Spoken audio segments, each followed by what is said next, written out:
ఇస్తున్న విషయాన్ని మీకు అందరూ గుర్తు చేసుకోవాలి. ఏదైతే అంబేద్కర్ ఆశయాల్ని తూచా తప్పకుండా అమలు చేస్తున్న నాయకుడు మన ముఖ్యమంత్రి జగన్మోహన్ రెడ్డి గారు అని తెలుసుకున్నాను. ఆ విధంగా దాదాపు 50 లక్షల మంది అమ్మఒడి ద్వారా ఈవేళ దాదాపు కోట్లాది మంది విద్యార్థులు చదువుకుంటున్న విషయాన్ని మీకు తెలుసుకున్నాను. జగనన్న అమ్మఒడి లబ్ధిదారులందరూ కూడా ముక్త కంఠంతో ఈరోజు జగన్మోహన్ రెడ్డి గారిని ముఖ్యమంత్రిగా చేయడానికి సిద్ధంగా ఉన్నారని తెలియజేసుకుంటూ, నేను సైతం జగన్మోహన్ రెడ్డి గారిని ముఖ్యమంత్రి చేయడానికి సిద్ధంగా ఉన్నాను.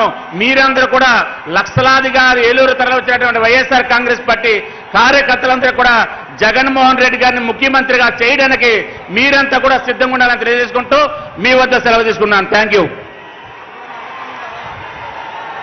ధన్యవాదాలండి. గౌరవ రాష్ట్ర ముఖ్యమంత్రి వర్యులు మరికొద్దిసేపట్లో సిద్ధం మహాసభకి సిద్ధమై విచ్చేస్తున్నారు.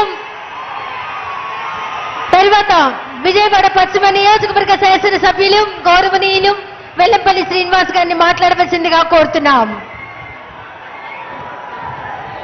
అందరికీ నమస్కారం. ఈరోజు సిద్ధం కార్యక్రమానికి విచ్చేసిన వైఎస్ఆర్ కుటుంబ సభ్యులందరికీ కూడా నా హృదయపూర్వక నమస్కారాలు.